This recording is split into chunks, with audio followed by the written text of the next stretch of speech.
Hello and welcome to the first episode of 2024. Once again, back again like we never left. We are the Shakedown. With me, as always, my co-host Baxty and co-host Shez. How are we doing, good sirs? Good, mate. Cheers. Yeah, good, thanks. Good, bad. Everything sounds fairly subdued. You'd never know that this is the first episode of 2-4 chaps and that we're about to get into some conversation about F1 and other things. Chaps, talk to me about what have you been doing in the off season, because I've been having a couple of conversations with mates. Are they missing F1? Have you got?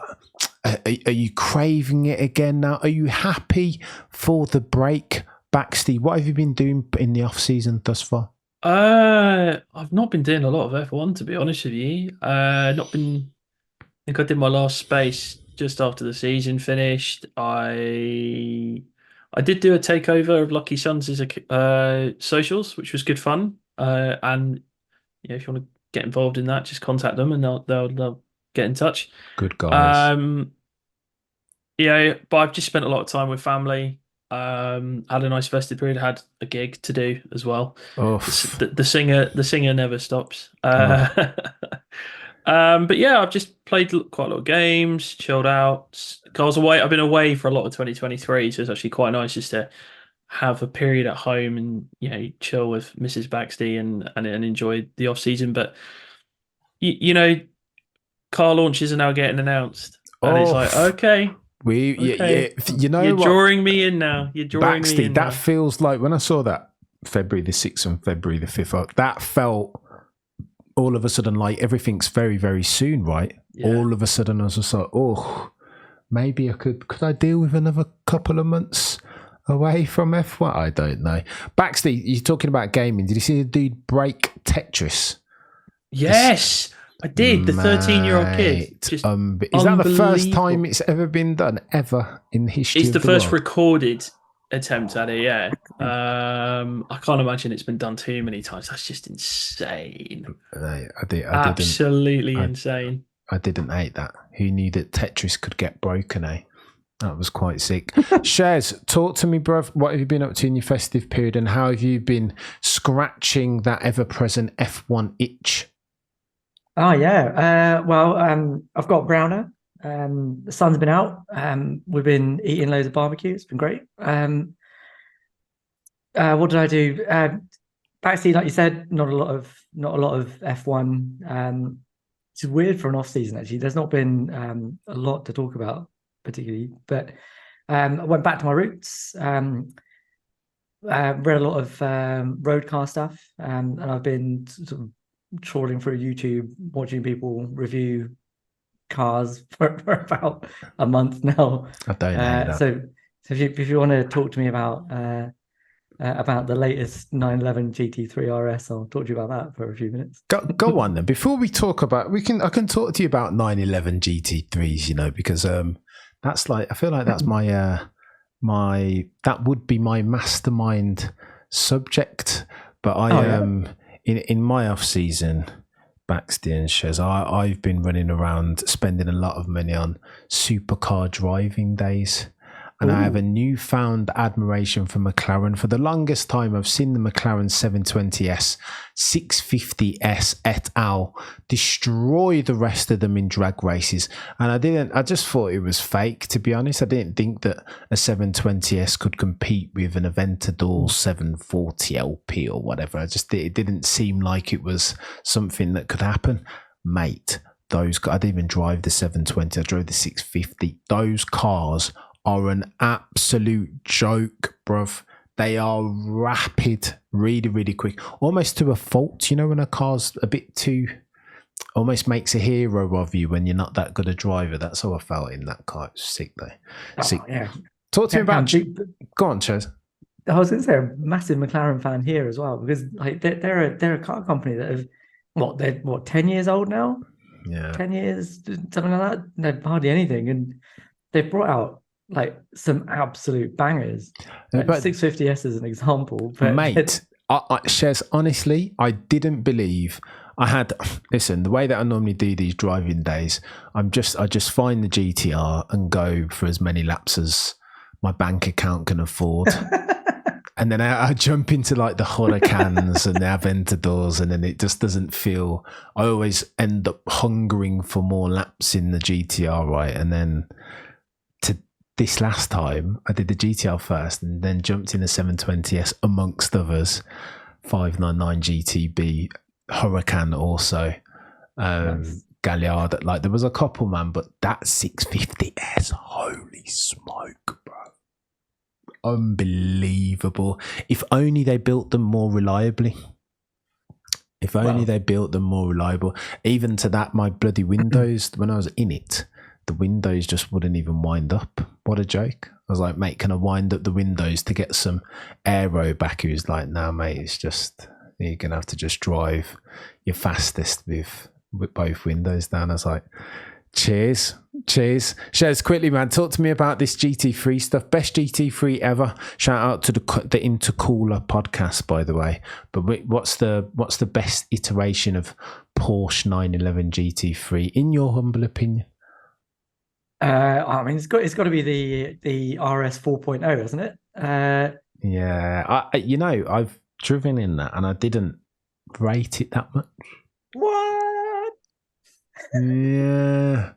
Bit overrated, bruv. I think probably more the aesthetic is what I didn't like. We were in a black the decals and stuff. Yeah, okay. And I just didn't. They only did in black and white, didn't they? And I was like, didn't really fancy it much, if I'm honest. Prefer the 997. It's the 997. Oh, yeah, that is the 997. Oh, sorry, but the 997.1 or whatever the RS. Whoa, yeah, that was sick. But I've got a soft spot for that one because it won Evo Car of the Year back in 2007, and it was standard. It was one of the best Car of the Year stories I've read. That was just from a literary point of view, it was a fun one to read. What did it beat that year? Did it beat like a Speciale or something? Yeah, beat the 430 Scuderia. Mate, that's what it beat, and I think that was wrong. That's when I started to call out Evo for their bias, because I think the Scuderia might be a better vehicle. Is that even more blasphemy? That's blasphemy, isn't it? Maybe it is. Let's talk about some F1. Go on then, lads. Talk to me about Baxty. What have you been watching in the off season pertaining to F1 stuff? You can be honest, mate. If you haven't watched anything, then not a lot. I think the last thing I watched was probably the Brawn doc. Go on then. Can we talk about this? I don't think we've spoken about this yet. I was about to say we've got a Brawn GP catch up accrual coming, haven't we? Go on, Baxter, you chime in first. Tell me what you thought about the documentary. Did they do the story justice? And as I watched it, there were a mismatch between how I remembered the story and how they told it. Talk to me, Baxty. Oh, I loved it. I thought it was absolutely brilliant. I think it did everything that Drive to Survive has wanted to do, but not quite grabbed. Like they got a hold of the story and they tried to get every single fact that they could, even the ones that you may not have known about. I mean, the story that I loved more than anything, actually, there's one that I can't repeat because it involves very bad language from Bernie Ecclestone's point with Nick Fry. If you know the moment in episode 2, you know the one I'm talking about. But I love the story from Malaysia where they literally sat there going, please don't let this race restart because we can't actually restart the car because the steering wheel was flooded and they couldn't restart the car. Absolutely genius. But I also enjoyed reliving Ruben's side of the story as well. I think he's kind of become the forgotten man of everything, and you forget how quick he was in 2009. Like, he was rapid, and I think if he'd had a better start to the season, I think he could very easily have won that world championship. But alas, it wasn't to be. Jensen was the one who got the job done that season, and just relive, because 2009 was my first full season. I kind of had patches with 2007 and 2008, whereas 2009 was the first one I watched from race 1 all the way through to the end, and it brought back a lot of very special memories and reminded me why I'm a fan of Team Brackley, as well as I am a Mercedes fan, but I'm a fan of Team Brackley because Brawn really drew me in that season. The lineage. I love it. Shez, talk to me, bro. Oh, mate, it was great. One, I thought Keanu Reeves was actually a great host. The guy that you think is completely monotone was just so engaging, and he was able to speak to people as if they were just like they were all equals. I mean, who speaks to Luca de Montezemolo the way that he was speaking to Luca de Montezemolo? Like you don't do that, but he was just able to chat to anyone. And the list of characters they got on there was brilliant. The aforementioned Luca, brilliant. Just everything he had to say was just pitch perfect, right? The whole they've done something, like there's no way that a car can come from absolutely nowhere to be suddenly winning the title. That was great. But the one there, the little detail that got me was when they were talking about the double diffuser. I knew that the idea for it had come from some sort of no-name Japanese engineer from Honda, but the fact that they brought the guy on, mad, and he talks about how he came up with the idea. I thought, come on, right? You guys have really, really, really gone to town on this, and I thought, yeah, it was great. It was a little bit front-loaded, though, wasn't it? Don't you think? Like all of the good stuff happened right at the beginning. Bang. And then, this is the truth. That would be my critique of it. That I thought that the first 2 episodes were exponentially better than the second 2. As far as how I enjoyed it, at least. It was just juicy and, Brawn going to survive? Have they got enough finances? Can they get a deal? Then you got the double diffuser and you got the dude. And it was just like, it was the first 2 episodes of proper chaos. The mistakes and the storytelling was bonk. I don't know. I don't know.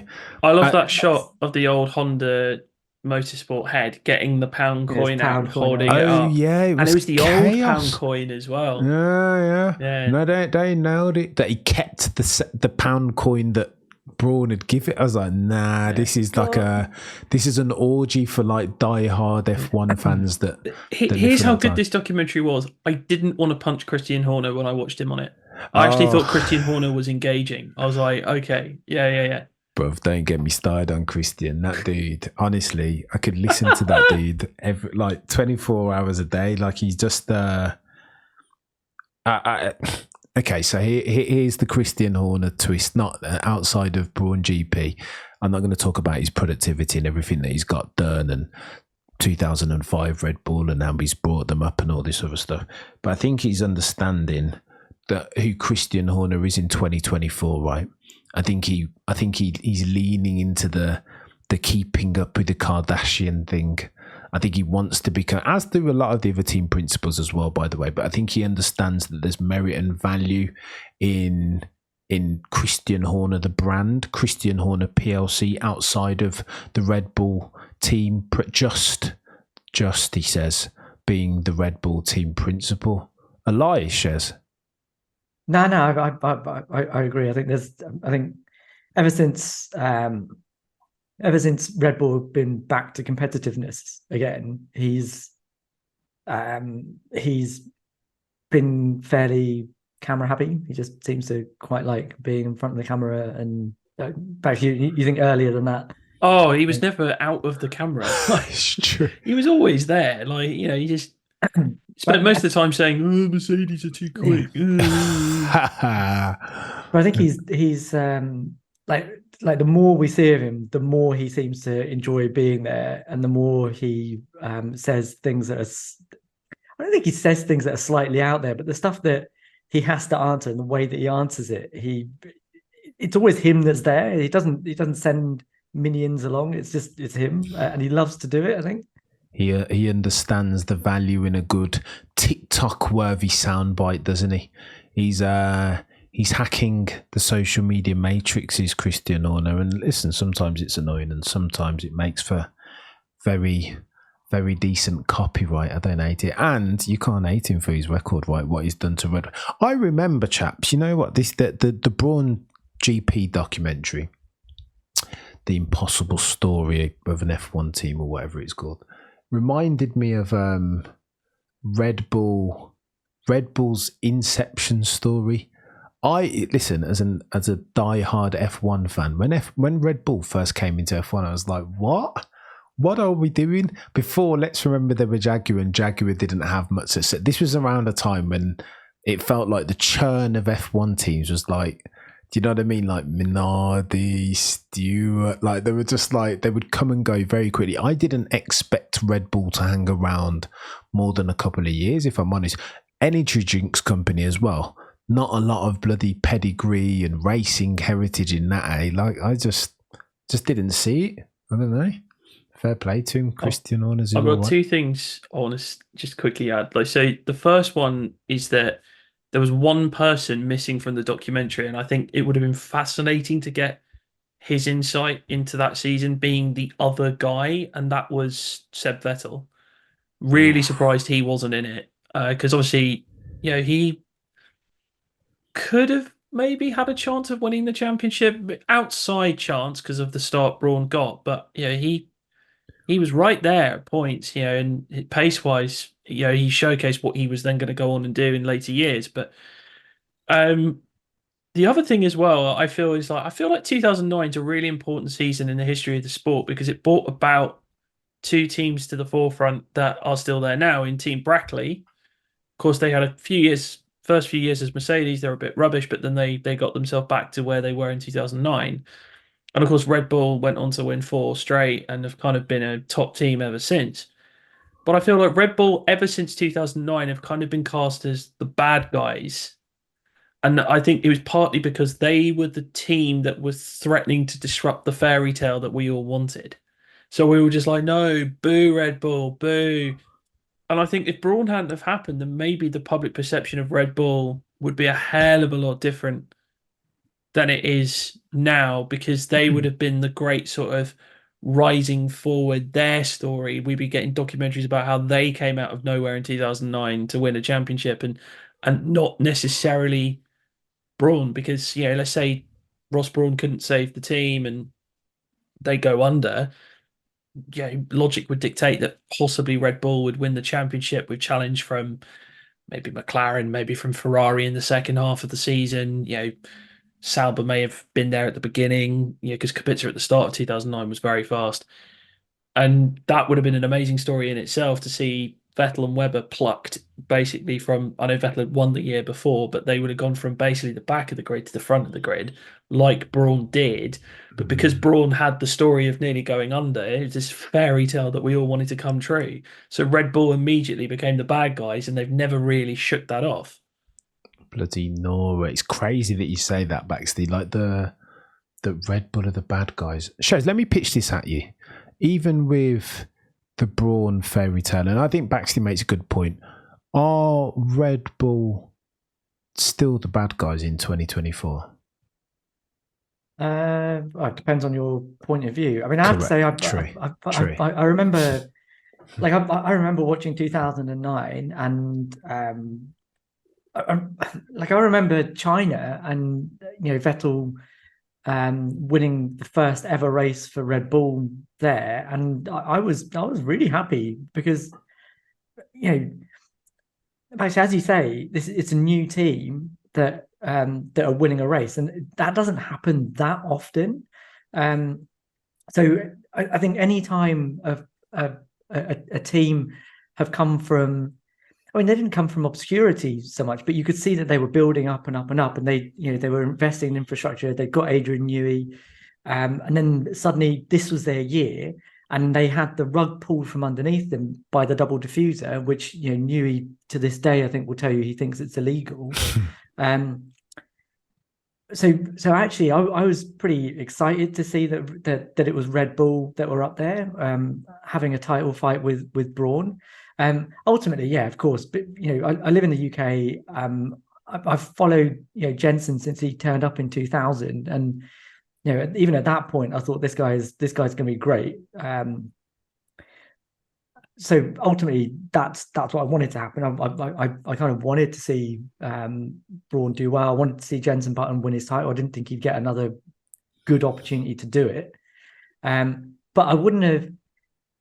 I think in the middle of the season, I wouldn't have been too disappointed if Red Bull had started to do even better. And certainly by the end of the season, they were close to winning the championship. Have they then I think their attitude since then has been a little bit standoffish, and they wear their success with a bit of a coat of arrogance, which, if you like that kind of thing, if you like a team that are confident about what they've achieved and aren't afraid to shout about it, you're going to love Red Bull. If you like a team that are a bit more,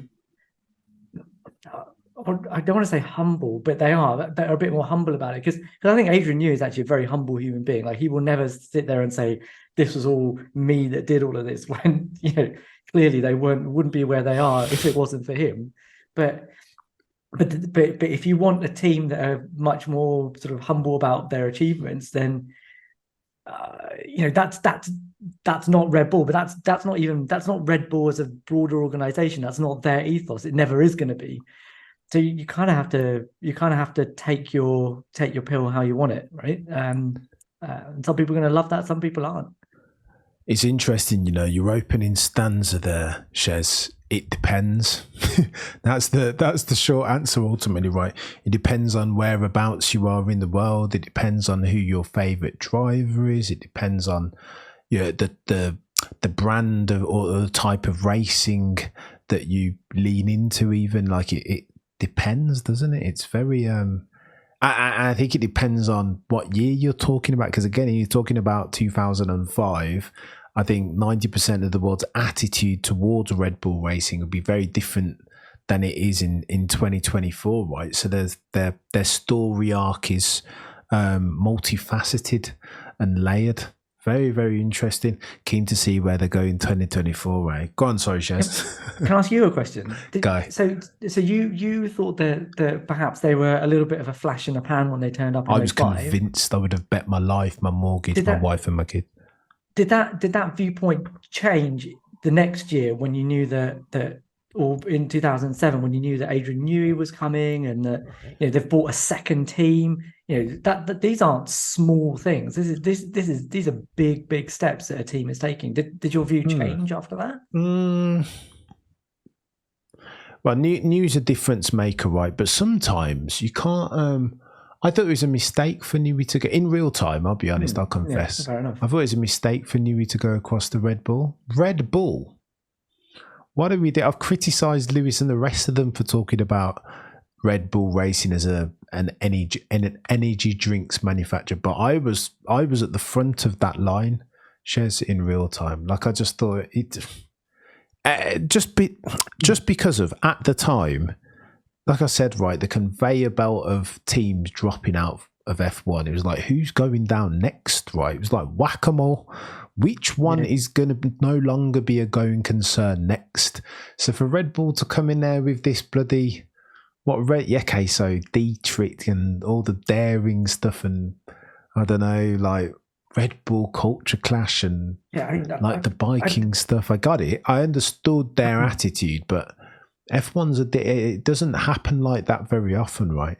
F1's a bit different. Like it I don't know, very rare. Well, I suppose Tyrrell you can talk about back in the day, but very rarely since has a team just come in brand new and fresh and just Brawn also, ironically. But do you know what I mean? It's rare. Coming off the back of anything. The exception that proves the rule almost.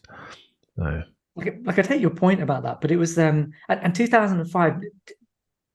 Definitely correct me if I'm wrong, but I think that was the last season that Jordan competed as well. Is that right? 2005, and then it became Midland or something the following year. Oh my gosh, potentially. Spiker as well around that time. Right. Yeah. So Spiker in 07. So it was definitely a rotating cast of teams. But I have to say the way that I read that at the time was Adrian Newey's turned up. Now it's just a matter of time before this team start to win races. And I was thinking about this over the Christmas holiday as well, right? That if you look back at the 90s, like the entire 90s was the Adrian Newey show from 1992 to 1999, barring 95, where the drivers probably didn't do justice to the chassis. Like Newey won pretty much every drivers and constructors title. right? But then he'd been away for a while. 99 as well, yeah. Yeah, but he'd been away for a while. But he won a drivers. He won a drivers in 99. Yeah, he won the drivers, and he didn't win the constructors in 99. But then since, yeah. But then since with Michael's dominate, who we're going to have to talk about in short order, you kind of not. I don't know. You have if you're a part-time casual, Shez, you can forget somebody's genius if they're not doing well of late, right? And I think I fell victim to that. Like, I didn't think. I mean, Adrian Newey has always been a genius and absolutely dominated the 90s. But where was he in 2000 when Michael was nailing it? Sure, but 2005 they had the quickest car on the grid by the end of the season. But then it didn't work. Do you know what I mean? Fragile. But the spoiler was standard. You couldn't even keep. Newey trope, agreed. But that's what I'm saying. So as a Kimi Räikkönen fan as well, I found that particularly frustrating. So when you're telling me about Adrian who's going to go over to Red Bull and fix them, it's like, well, maybe not. Oh, how interesting. Speaking of Newey, did you see what he's been quoted as saying today?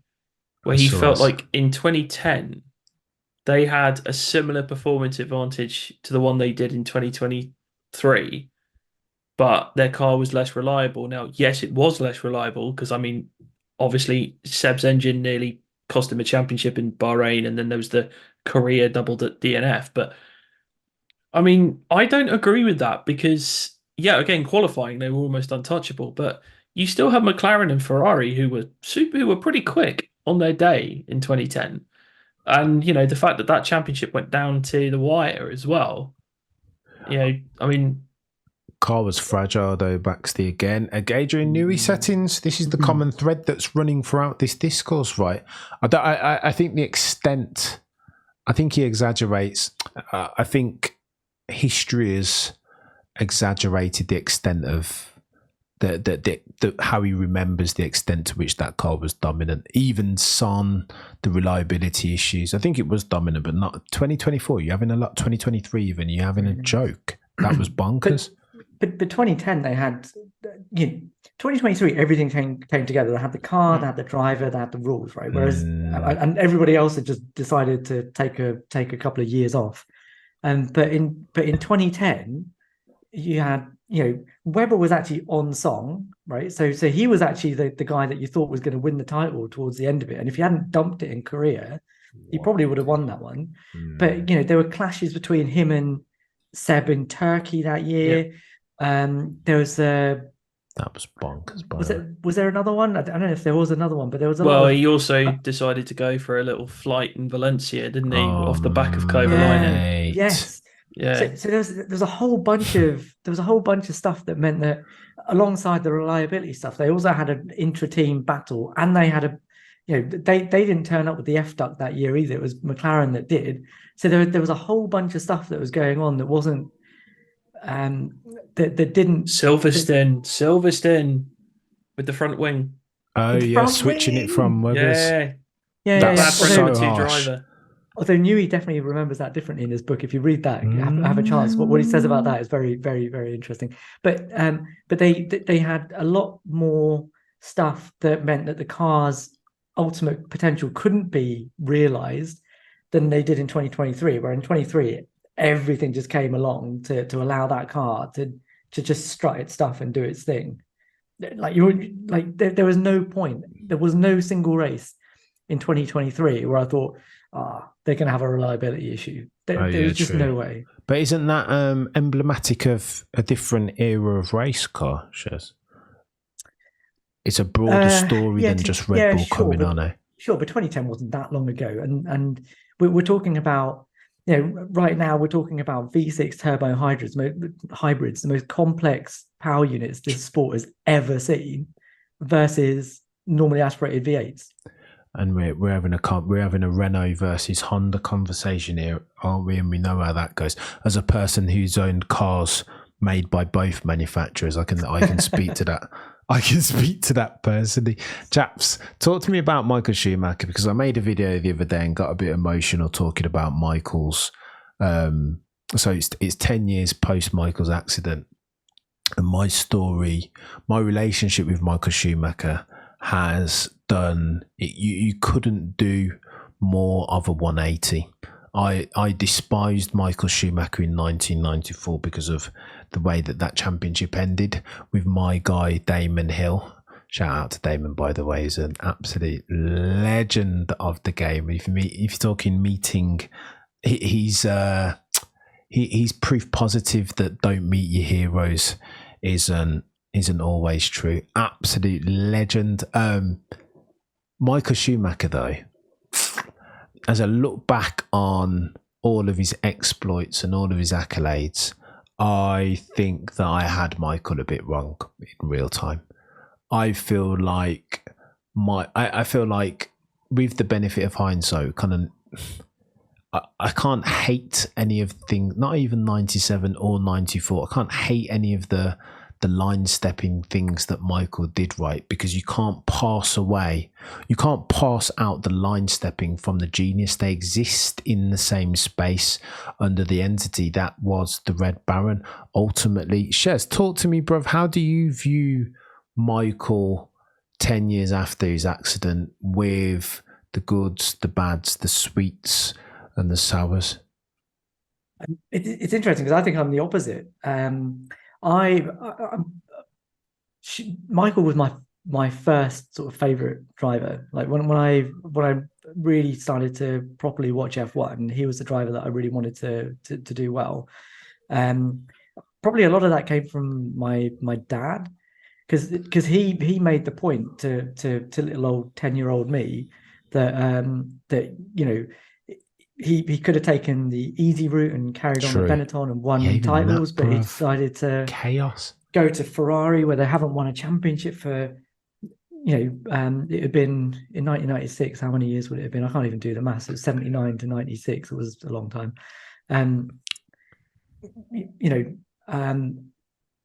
Nobody does that, and I thought, wow, this is a guy that really wants to do something. And you come off the back of 2 titles, and then the latter half of the 90s, where 97, 98, 99, where Ferrari were gradually building up, and every single season something happened. Schumacher broke his leg, and then the 2000 season, where they did everything they could to throw away that title, and then he wins it. That was a great story for me. I loved it. And I carried on sort of wanting Michael to do well, in the following few seasons, even though it got really boring by 2004. But as I've got older, and I've been able to take myself away from the emotion of that story, the line stepping becomes more of a problem. And the reason it becomes a problem for me is because I've seen drivers win titles without having to do that. And my reason for sort of being a bit more not skeptical, but a little bit more harsh on Michael is just that, he did things, I think, because he'd seen his peers do it. He'd seen his elders do it. You talked in your video about Michael and Senna having that conversation with each other. The reason that happened was because Senna thought that Michael had run him off the road, right? Michael must have been sitting there going, "You do this to absolutely everyone. Why am I not allowed to do it?" And that's how he then lived his driving career. I think he was a guy that tried to be as honest about it, as honest and clean as he could be. But when the red mist came down, didn't really matter, and he'd just do what needed to be done. And he still had that sense of entitlement that those earlier drivers had, that it's not my fault. You can't forget the story that Ross Brawn tells, that when he punted or tried to punt Jacques Villeneuve off the track at Jerez in 97, he came back to the pits afterwards and said, "I can't believe you tried to put me off." And even later on that day, when they'd shown in the video, he was like, "It's not my fault. It's not my fault. It was him." That sense of entitlement is something that I didn't like it in Senna, and I don't like it in Michael. I think that it taints his legacy a little bit. It doesn't take away from the genius. It doesn't take away from the fact that he was, he changed the way that Formula One drivers have to approach their game. the fitness, the attention to detail, the practice, all of that that drivers do now is because of him, right? It's not because of anybody else. 100%. But you have to look at Michael as a whole, the genius and the red mist. All of those things are part and parcel of the same package. And I agree with you. I think you can't have one without the other. And I feel like Cameron, like coming from two different approaches, we've come to the same point. But it just paints a picture of a very, very complex 100%. Driver.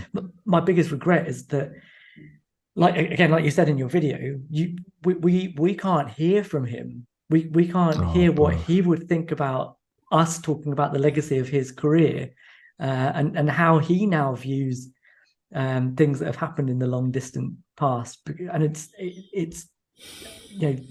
just alongside the impact that it's had on his family and things. These are the things that really, really irk me, and they make me really sad to not be able to see that.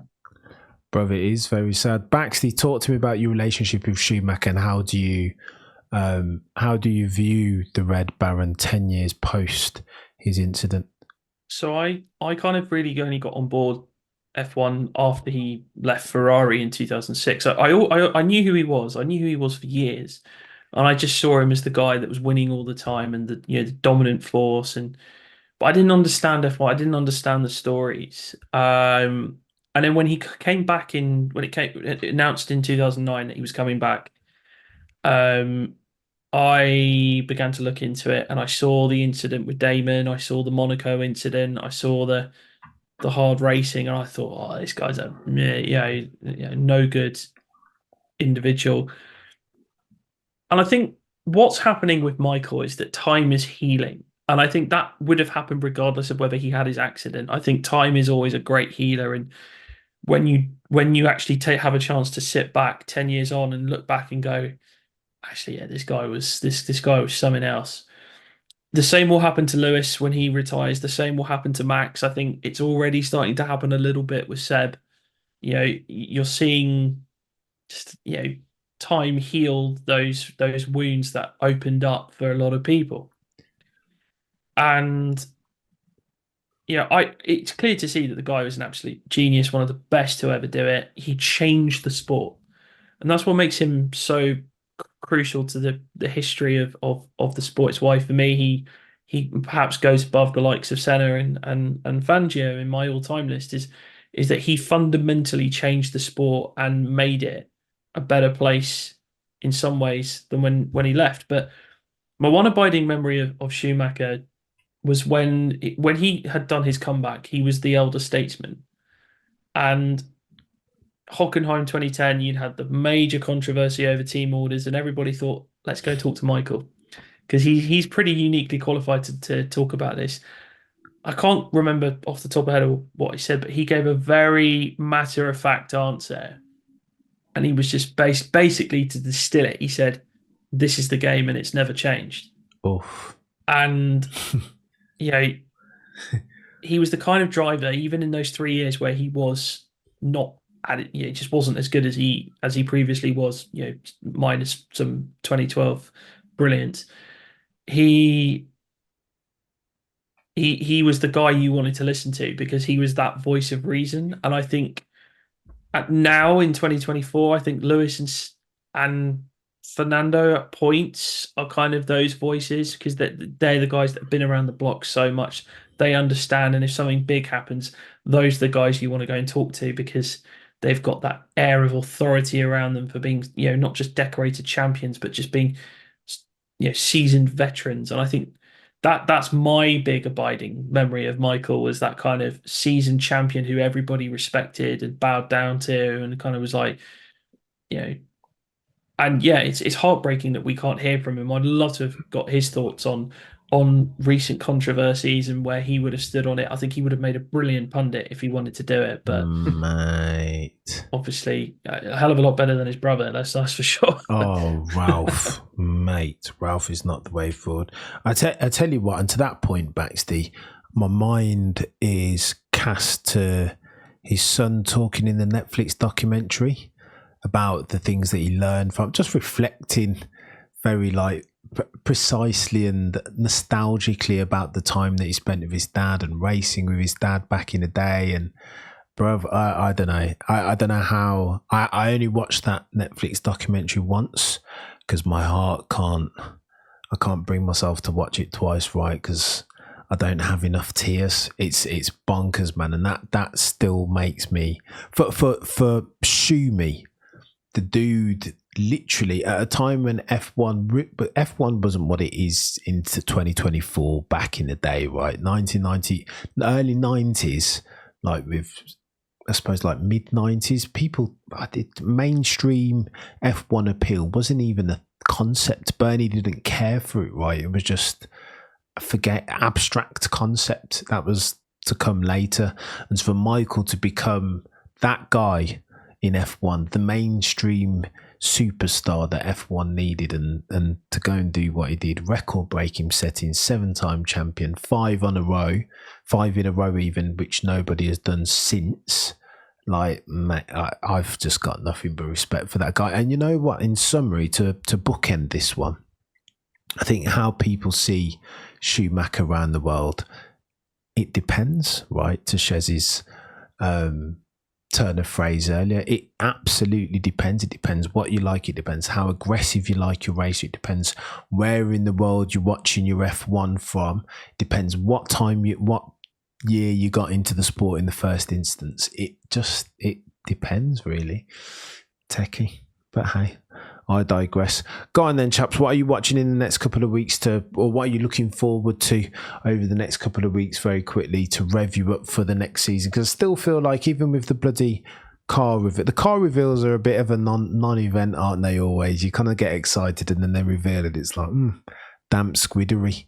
So go on then, Shez. What are you looking forward to over the next couple of weeks, bro? Oh, the man stole my thunder. I love car reveals. Do you actually? Yeah, because I'm just like, no, what are these guys can come up with, especially in a season like 24, where everyone's talking such a massive game about, we've come with a brand new concept. Stop, Shez. I feel like people have been saying that for at least 24 months now. Like, yeah. So we're going to see a Red Bull that looks exactly the same. But we're not, are we, Shez? That's the point. It won't look exactly the same if you're to believe what they say. I think on the reveal, even if the car has changed completely, right. Sorry, they'll just bring out the same car. Yeah, standard. Yeah. They'll do the same they did in last year, which was here's the RB18 with an extra sponsor on it. Exactly. And they'll just go, oh, we've tweaked our sponsors on the livery, but here's the livery. But you're not going to see the car until testing. No, none of that. You have to look for some blurry image of a Red Bull car with some humongous side pods on there. And then what will Mercedes do? Oh my God, I can't even get into it. It's too Mercedes stressful. are the great unknown. I'm sure we'll talk about this in another episode, but yeah, they're the great unknown of this year. I think McLaren are. We know the trajectory of McLaren are on. Mercedes, they've had the mule car all last year. We don't know what they're bringing. McLaren and Ferrari, you can see the direction of travel, particularly with who McLaren have hired and have started like today or something. Yeah. Whereas Mercedes, nobody quite knows. Shit. Baxty does the Wolf of Wall Street, and it's chaos, you know. Again, I'm probably too emotionally fragile to start getting into this stuff at this point of this year. It's far too early. No, I'm not even joking, Maxie. It's far too early in the year, bruv.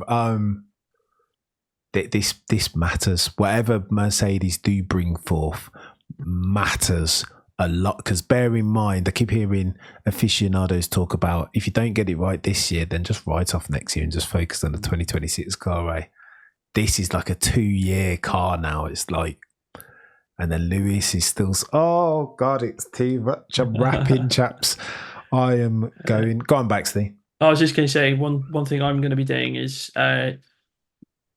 overhyped speculation on who's going to be driving where in 2025, because there's 15 drivers with contracts potentially up at the end of the year. Oof. And that does include Charles Leclerc, because he's not signed his contract yet. So, What is that about? I don't know, Shez. I don't know what's going on. I don't know what's going on at the house of Leclerc. I haven't known for quite some time. I wanted to get Mr. Windsor on at some point and ask him some questions about Charles, because he's a big Charles fan, but I'm losing faith over this side.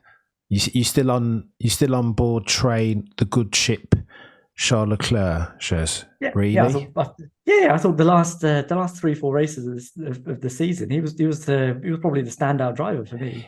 He was. Yeah. Well, but this is who did do you remember Kamui Kobayashi used to be incredible a couple of races at a time? Like, what does that mean? Like, what does that mean to me? Yeah, but I think this is a longer conversation for another time. But I think something has fundamentally changed at Ferrari, right? The fact that they're talking about a contract till 2029 for me suggests that they've done something for him that's made him go, all right, this is the team for me. Apart from just the romance of it being Ferrari and they've done everything for him for his career and blah blah blah, all of that.